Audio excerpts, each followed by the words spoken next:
माँ, माँ, बताओ, बताओ तुम्हें क्या तकलीफ क्या हो रही है? क्या हो गया बताओ। पूरा शरीर, हाथ, सिर, सब जगह दर्द हो रहा है। अब ये दुख सहन नहीं होता। लगता है इस बार मर ही जाऊंगी। अरे माँ, ऐसी बातें मत बोलो। तुम्हारे मुंह से ये बातें सुनकर डर लगता है। ऐसा मत बोलो। बेटा, उम्र तो हो ही गई है और कितने दिन जीऊंगी। अब तो लगता है कि बस मर ही जाऊंगी। ए माँ, सुनो ना। अभी क्या है, मौसम बदल रहा है। इस समय शरीर थोड़ा कमजोर हो जाता है। ऐसा मत सोचो, है ना? ऐसा मत। मेरी एक आखिरी इच्छा है, तुम उसे पूरा नहीं करोगे? अरे अरे अरे, आखिरी इच्छा क्यों माँ? अरे तुम जो भी कहोगी मैं पूरा करूंगा। बताओ बताओ, मुझे क्या करना है बताओ। मेरी बरसों की ख्वाहिश है कि मेरा बेटा महाराज बने। मुझे मेरे बेटे को महाराज के सिंहासन पर बैठा देखना है। क्या तुम मेरी ये इच्छा पूरी नहीं करोगे? महाराज? लेकिन माँ, मैं इस राज्य का महाराज कैसे बन सकता हूँ? तो फिर मुझे इस जीवन में कुछ नहीं मिला। मरने के बाद भी मुझे शांति नहीं मिलेगी। अरे नहीं माँ, तुम चिंता मत करो। ठीक है, बस मैं तुमसे वादा करता हूँ कि मैं ये तुम्हारी इच्छा पूरी करूंगा। चाहे कुछ भी हो जाए, मैं इस राज्य का राजा बनूंगा। उस राज सिंहासन पर मेरा अधिकार होगा। मुझे कोई नहीं रोक सकता। अब जाकर इसका दिमाग घुमा पाई हूँ। अब राजकोष मेरे हाथ जरूर आएगा। क्या बात है महारानी, मैंने सुना है कि तुमने आज पूरा दिन कुछ नहीं खाया। क्या हुआ तुम्हें? मुझे जो भी हो, उससे आपको क्या फर्क पड़ता है? क्या मतलब? अरे हम इस राज्य के महाराज हैं, सबका ख्याल रखना हमारा कर्तव्य है। यहाँ हमारी महारानी ने पूरा दिन खाना नहीं खाया और हम कारण भी ना पूछे। ऐसा क्यों? मैंने आपसे बहुत पहले कहा था कि पड़ोसी राज्य पर कब्जा कर लीजिए, लेकिन आपने मेरी इच्छा अब तक पूरी नहीं की। ओ महारानी, ये क्या कह रही हो? अरे पूरे राज्य में सुख शांति है और तुम ऐसे हमलावर विचार क्यों रख रही हो? अरे पड़ोसी राज्य पर हमला करने से क्या होगा भला? मैंने सुना है कि पड़ोसी राज्य की मिट्टी बहुत उपजाऊ है। यहाँ सेब उगते हैं और हमारे यहाँ सेब के पेड़ नहीं होते। मुझे सेब खाना और सेब के बाग पसंद है। अरे तो सेब पसंद है तो इसके लिए हमला करने की क्या जरूरत है? अरे हम खुद तुम्हारे लिए सेब का बाग बनवा देंगे हैं? अरे जरूरत पड़ी तो हम उस राज्य से आपके लिए मिट्टी मंगवा लेंगे, और क्या। तब तक आप बाग बनवाते रहेंगे और मैं बूढ़ी हो जाऊंगी। जब तक आप वो राज्य नहीं जीतेंगे, मैं ठीक से खाना नहीं खाऊंगी। अरे अरे अरे महारानी, आप ये कैसी जिद पकड़ के बैठी हैं? पड़ोसी राज्य से हमारी मित्रता है। अरे युद्ध करने से वो मित्रता हमारी खत्म हो जाएगी। अरे एक भरोसेमंद दोस्त खोने का पछतावा क्या होता है आपको पता है? बहुत पछताना पड़ेगा हमें हमेशा। ठीक है, आप मेरी बात नहीं सुनेंगे तो जो चाहे करें, अब मैं कुछ नहीं कहूंगी। अरे अब नाराज मत होइए महारानी। देखिए, आप जो मांग रही हैं वो बिल्कुल बाल हट की तरह है। किसी बच्चों के जैसे जिद कर रही हैं आप। बस करिए अब। मुझे अकेला छोड़ दीजिए महाराज। हाँ, यही तो जिंदगी है। अरे दिन भर मेहनत करो और रात को खाना खाकर चैन की नींद लो। इसी तरह जिंदगी कट जाए तो भाई क्या ही चाहिए और। माधव काका, रुकिए रुकिए, मैं भी आपकी गाड़ी में चलूंगी। अरे पूजा बिटिया, कहाँ गई थी तू हैं? पड़ोसी राज्य गई थी। आदित्य बाबू ने मुझे वहाँ भेजा था। हाँ, सच में? क्यों भेजा था बेटा? चलो मैं रास्ते में बताती हूँ। हाँ हाँ, आजा आजा आजा, चल बैलगाड़ी में बैठ। हाँ तो अब बता, राजकुमार आदित्य ने तुझे वहाँ क्यों भेजा था, पता? मत पूछो काका। एक दिन हम दोस्त मिलकर सेब के बाग में सेब चुराने गए थे। उसी समय उन्होंने हमें देख लिया। हम भागने की कोशिश कर रहे थे, तब उन्होंने हमें रोक लिया और मजाक में कहा कि कभी आना सेब खाने। जो भी कहो बेटा पूजा, राजकुमार आदित्य का दिल बहुत ही अच्छा है। सबको कितना प्यार देते हैं, है ना? लीला देवी भी बहुत अच्छी हैं। वो भी हमें बहुत प्यार करती हैं। अरे लेकिन हमारे महाराज ने महारानी कहाँ से लाकर बैठा दी है? अरे इतनी चिड़चिड़ मुंह फुला लेती है। हर समय दूसरों का नुकसान करने की सोचती रहती। पता नहीं कैसी महारानी है। सही कहा काका। पहले मैं राजमहल जाती थी, लेकिन अब उनके डर से नहीं जाती। हाँ, पता नहीं महाराज उनके साथ कैसे रहते हैं। अब ये तो वही जाने। अच्छा नहीं लगता बाबूजी। महारानी का मन कब क्या चाहता है ये समझ पाना मुश्किल है। जब जो इच्छा वही चाहिए और ना मिले तो गुस्सा। क्या बात है दासी, इतनी नाराज क्यों हो? मुझे तो शांति ही नहीं है। महारानी फिर से नाराज हैं। हर दिन मुझे उनके हुक्म बजाने पड़ते हैं। ये चीज पसंद नहीं तो वो पसंद नहीं।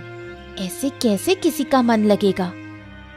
अरे महारानी की बात मानना तो तुम्हारा काम है। इतना परेशान क्यों हो रही हो, हैं? महीने के अंत में जब तनख्वाह मिलती है तब तो कोई शिकायत नहीं होती है। आप गलत कह रहे हैं महामंत्री। जब महारानी शांत रहती हैं तब अच्छा लगता है, लेकिन वो तो हमेशा गुस्से में रहती हैं। अगर आप उनके पास होते तो समझ पाते। तो हमें एक बार महारानी से बात करनी होगी। देखना पड़ेगा कि उन्हें परेशानी क्या है। हाँ देखिए, अगर बात करके कोई समाधान निकाल सकते हैं तो मुझे बड़ी राहत मिलेगी।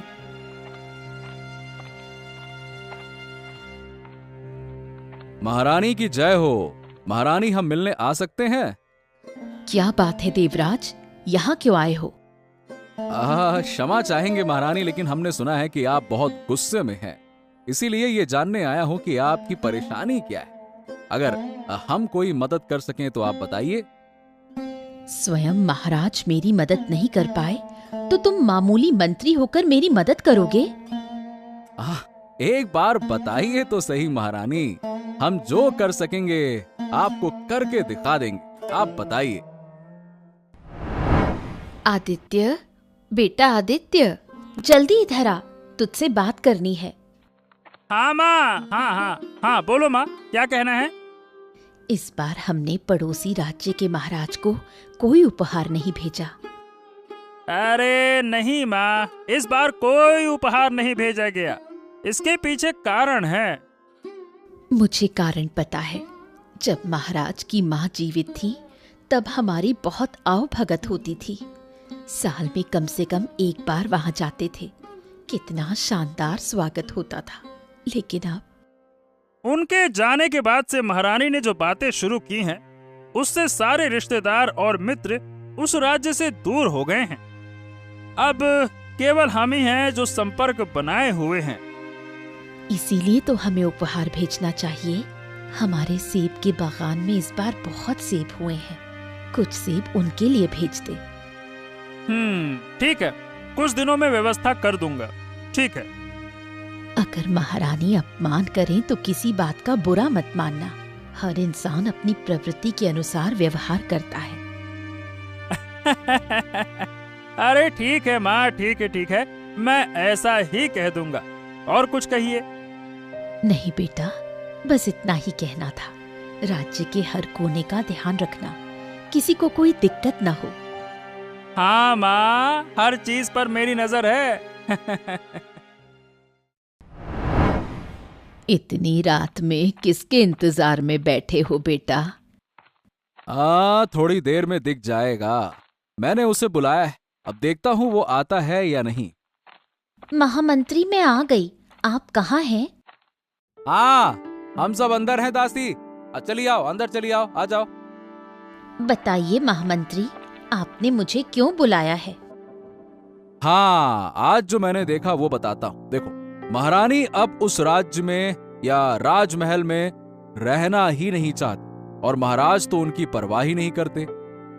महारानी के बारे में क्या कहूँ, मैंने उनकी तरह जिद्दी औरत नहीं देखी। जो वो कहती हैं वो हर हाल में चाहिए, किसी की बात नहीं सुनती। इन सब के जिम्मेदार महाराज। तुम्हें नहीं लगता कि अब समय आ गया है कि महाराज को हटाना चाहिए? आप क्या कह रहे हैं? मैंने ऐसा कभी नहीं सोचा। लेकिन अब सोचने का वक्त आ गया है, नहीं तो हमारा राज्य कभी उन्नति नहीं करेगा। और अगर महारानी हमेशा गुस्से में रहेंगी तो तुम्हारा भी दिमाग खराब हो जाएगा, है ना? मुझे क्या करना होगा महामंत्री? तो मुद्दे की बात यह है कि तुम्हें ज्यादा कुछ नहीं करना, बस जो मैं कहूं वो करना है। और हाँ, डरना मत। मेरा बेटा तुम्हारा भला ही करेगा। अगर मेरा बेटा इस राज्य का राजा बन जाए तो तुम्हें सोने की मुद्राओं से भर देगा। हाँ, बिल्कुल सही। जो भी मेरी मदद करेगा मैं उसे समय आने पर बहुत सम्मान और समृद्धि दिलाऊंगा। क्या बात है दासी, आज आने में इतनी देर क्यों लग गई? दिन ब दिन क्या मेरी बात भूलती जा रही हो? महारानी, मैं जानबूझकर देर से आई। राज्य के लोगों की अलग अलग बातें सुनते सुनते मैं परेशान हो गई, इसलिए मुझे घुमावदार रास्ते से आना पड़ा। क्यों, राज्य के लोग तुम्हें क्या कह रहे थे? वो तो कई तरह की बातें कर रहे हैं, महाराज के बारे में भी बहुत कुछ कह रहे हैं। आप बताइए, अगर आपके और महाराज के बारे में कोई कुछ कहे तो क्या मैं चुप रह सकती हूँ? हमारे बारे में क्या कहा जा रहा है, साफ साफ बताओ। राज्य के लोग कह रहे हैं कि महाराज आपकी बात नहीं मानते, आपको खास महत्व नहीं देते। शायद वो दूसरी रानी लाने की सोच रहे हैं। ये क्या कह रही हो? प्रजा मेरे बारे में ऐसी बातें फैला रही है, आखिर क्यों? महारानी, आपकी और महाराज के बीच हमेशा झगड़ा होता है। ये बात शायद महल से किसी के जरिए प्रजा तक पहुंच गई है, इसलिए वो ऐसी बातें कर रहे हैं। नहीं नहीं, हमारे बारे में ऐसी बातें फैल रही हैं, ये सब महाराज की वजह से हो रहा है। मैंने कौन सा गलत कहा था, लेकिन वो मेरी बात मानना ही नहीं चाहते। यही तो बात है, आपकी बात ना सुनने की वजह से ही महाराज हमेशा परेशान रहते हैं। अब क्या किया जाए दासी? अब जो करना है वो महाराज को ही करना होगा। महामंत्री भी बहुत कुछ जानते हैं, शायद वे महाराज को सूचित करेंगे। अब निर्णय महाराज को लेना होगा। देखती हूँ महाराज अब क्या निर्णय लेते हैं। हम अब और मानसिक तनाव नहीं झेल पा रहे हैं महामंत्री। हमें कुछ समझ नहीं आ रहा कि क्या करें। अरे महाराज, जब घर और बाहर दोनों जगह अशांति हो तो ऐसा ही होता है। लेकिन मेरे पास एक सुझाव है, अगर आप चाहें तो। हाँ हाँ, बोलो महामंत्री, तुम्हारा सुझाव क्या है? महाराज, आप कुछ दिनों के लिए इस राज्य को छोड़कर कहीं और चले जाइए। हाँ, तब सब कुछ शांत हो जाएगा। हाँ, तुम ठीक कह रहे हो, लेकिन हम यहाँ से चले गए तो राज्य का काम काज कौन देखेगा? अरे महाराज, आप चिंता मत ही करिए। महारानी तो हैं, जो आदेश वो देंगी हम उसका पालन करेंगे, बस। हाँ, मुझे कुछ दिन आराम ले लेना ही चाहिए, नहीं तो हम शायद पागल हो जाएंगे। यही तो कारण है कि मैं कह रहा हूँ महाराज, आप आराम लीजिए और अपने स्वास्थ्य का ध्यान रखिए। अरे कुछ दिन प्रकृति के बीच में रहेंगे तो आपकी थकान दूर हो जाएगी। और उधर महारानी भी आपके बिना ऐसे अनुचित आग्रह करना बंद कर देंगी। दोनों तरफ का तो फायदा ही फायदा होगा ना महाराज, हैं? दोनों तरफ का फायदा, ये आपने उचित बात कही। जल्दी से हमारे जंगल प्रवास की व्यवस्था की जाए। हम आज रात ही राज्य छोड़कर जाना चाहते हैं। आप तो चिंता मत करिए महाराज, गहरे जंगल की कुटिया को साफ सुथरा कर दिया जा रहा है और आज रात आपको वहां पहुंचा दिया जाएगा। निश्चिंत रहिए। हाँ, आज सुबह जल्दी निकलना होगा, बहुत सामान ढोना, नहीं तो जेब में ज्यादा पैसे नहीं आए। क्या कह रहे हो माधव काका, काम पर निकल रहे हो क्या? हाँ पूजा, आओ आओ आओ आओ। क्यों, तुम आज साथ चलोगे क्या पास के राज्य में? नहीं, आज नहीं जाऊंगी, लेकिन एक खबर देने आई हूँ काका। और कौन सी खबर पूजा? सुना है कि हमारे महाराज रातों रात वनवास चले गए हैं। आपने खबर नहीं सुनी काका? ये क्या कह रही हो? मैंने तो पहली बार तुम्हारे मुंह से सुना है। आखिरकार क्या हुआ जो उन्हें महल छोड़ना पड़ा है? सुना है कि महारानी के साथ कई दिनों से झगड़ा चल रहा था, इसलिए महाराज अब और सहन नहीं कर सके। हाँ, समझ गया। तो अब कुछ करना होगा। काका, तुम क्या करोगे? मैं पास के राज्य के राजकुमार आदित्य को यह बात बताऊं, शायद वो कुछ कर सके। हाँ काका, यही सही होगा। मेरा भी यही मानना है। महाराज के आदित्य राजकुमार से अच्छे संबंध हैं। तुमने खबर देकर अच्छा किया पूजा। अब मैं जाकर व्यवस्था कर सकता। इस समय हमें महाराज के साथ खड़ा होना चाहिए। अगर उनके खिलाफ कोई साजिश कर रहा है तो वो कभी महल वापस नहीं लौट पाएंगे। अरे नहीं नहीं नहीं नहीं नहीं, तुम चिंता मत करो। जब तक हम हैं, ऐसी कोई अनहोनी नहीं होने देंगे। महाराज जहां भी होंगे, हम उन्हें वापस इस राज्य में लाएंगे। निश्चिंत रहो, है ना?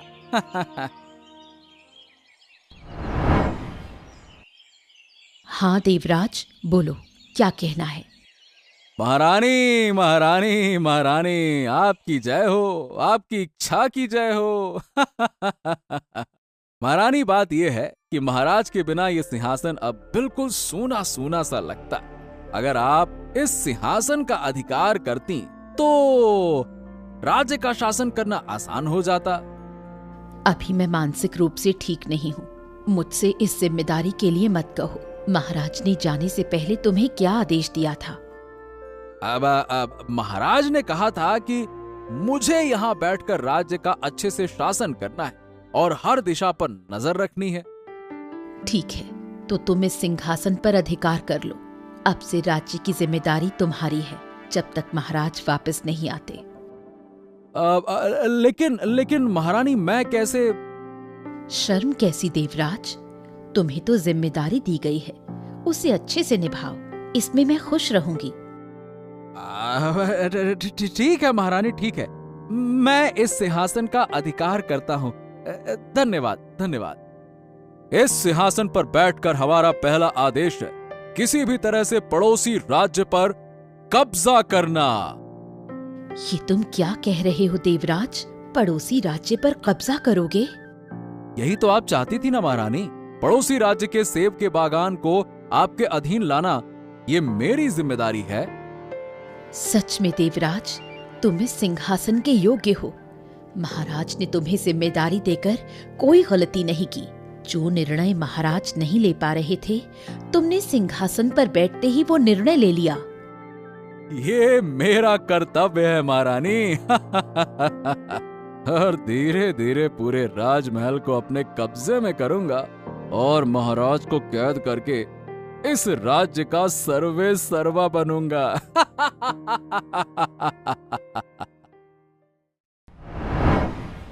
राजकुमार आदित्य की जय हो। अरे माधव काका, आइए आइए आइए। ये जयघोष लगाते हुए अंदर क्यों आए हैं? क्या बात है? अरे राजकुमार, आपसे एक जरूरी बात करनी है। हाँ हाँ, बोलो बोलो, क्या बात है? राजकुमार, हमारे राज्य के महाराज भूपेंद्र कल रात ही राज्य प्रसाद छोड़कर वनवास चले गए। क्या कह रहे हो माधव काका?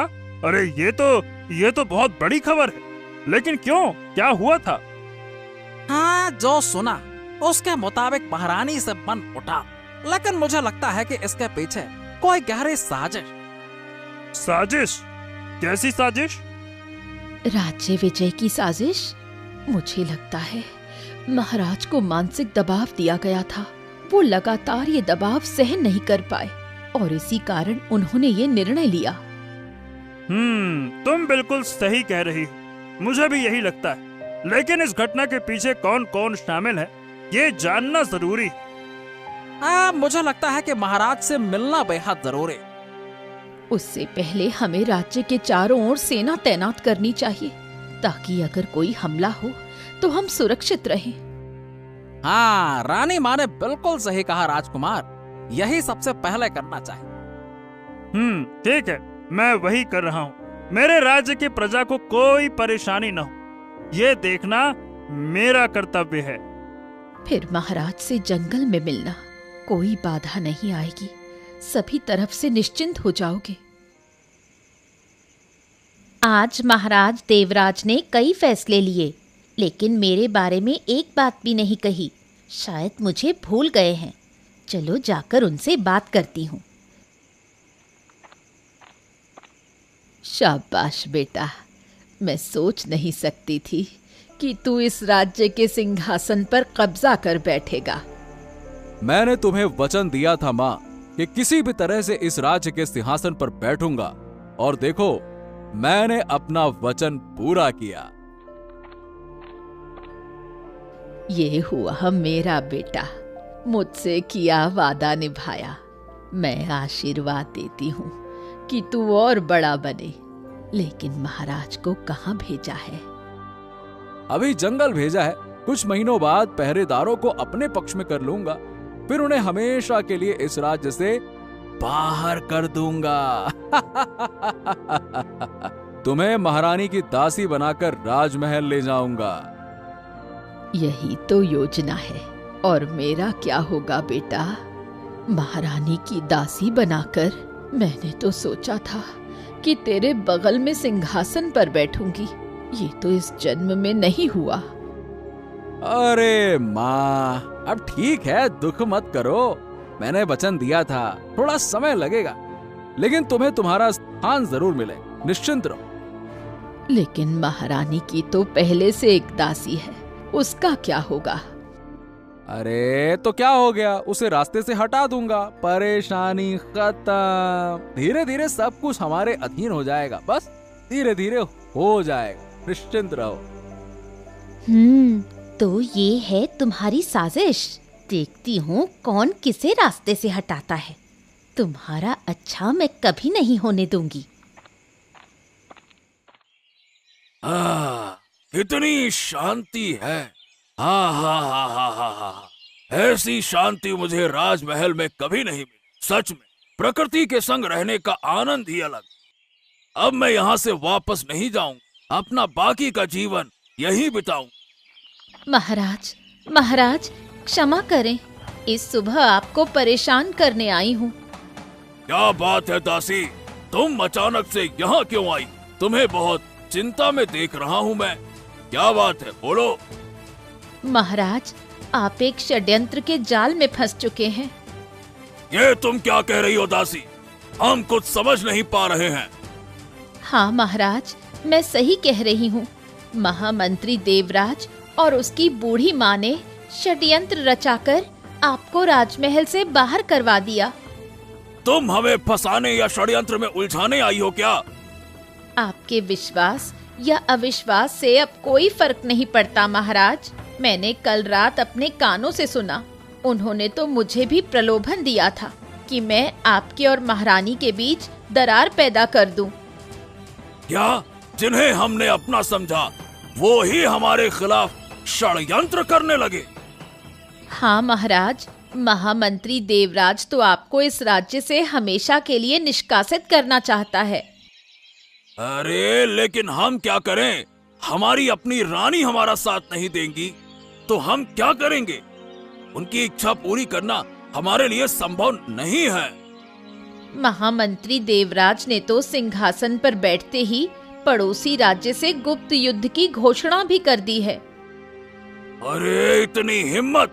हमारी अनुमति के बिना ऐसी घोषणा कैसे कर दी उसने? इसलिए मैं आपसे अनुरोध करने आई हूँ महाराज, कृपया वापस चलिए, नहीं तो बहुत बड़ा अनर्थ हो जाएगा। हाँ, फिर तो हमें वापस जाना ही होगा। अपने ही लोगों से लड़ना पड़ेगा। आशा है कि प्रजा मेरा साथ देगी। प्रियजनों को संगठित करने का कार्य हमारा होगा। आप बस सिंहासन पर बैठिए। चलिए।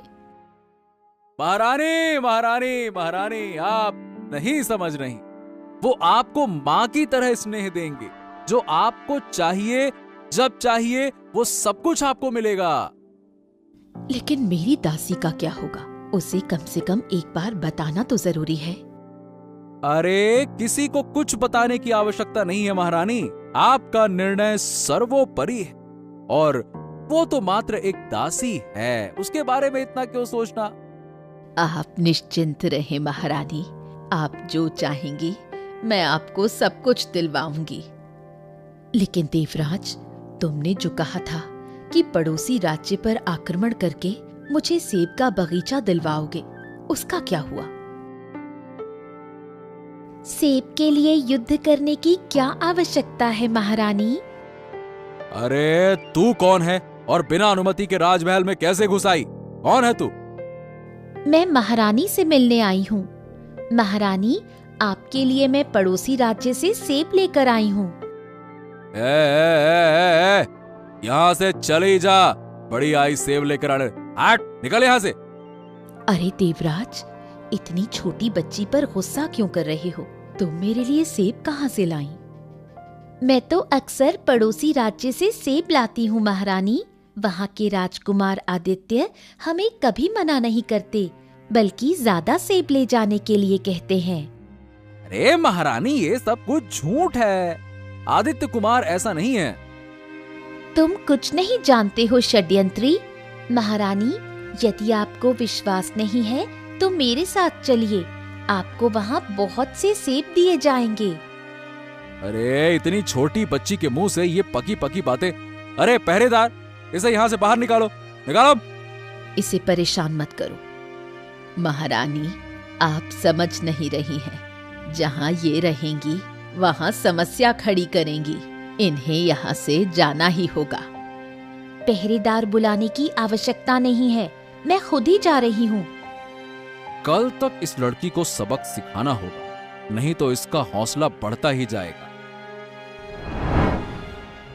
सुनो सभा सदागण, कल सुबह ही पड़ोसी राज्य पर आक्रमण करने जा रहे हैं हम। आप अपने प्रियजनों को सुरक्षित स्थान पर भेजने का प्रबंध कर ले। अरे अरे अरे अरे अरे, इतनी भी क्या जल्दबाजी है? क्यों मंत्री महोदय, महाराज की अनुमति तो ले लो। महाराज, आप यहाँ क्या कर रहे हैं? आपको तो जंगल में होना चाहिए था। हैं? आप यहाँ? हाँ, हम यहाँ, ताकि तुम यहाँ बेकार निर्णय लेने में परेशानी महसूस ना करो। महाराज, मैंने ऐसा कुछ नहीं किया, बिल्कुल नहीं किया। झूठ मत बोलो और नौटंकी करने की कोशिश मत करो। हमें सब पता है, तुम और तुम्हारी माँ ने षड्यंत्र रचकर सिंहासन हथियाना चाहा। गलती हो गई महाराज। इस बार मुझे माफ कर दीजिए, गलती हो गई। तुम्हें कोई माफी नहीं मिलेगी मंत्री। तुम्हें और तुम्हारी माँ को इसी क्षण कारागार में बंद कर दिया जाता है। महाराज दया करें, दया करें। और यदि तुमने एक शब्द और कुछ बोला या तुम्हारी आवाज आई तो तुम्हें राज्य से बेदखल कर दिया जाएगा, निकाल दिया जाएगा। चुपचाप पहरेदारों के साथ कारागार चले जाओ। ले जाओ इसे।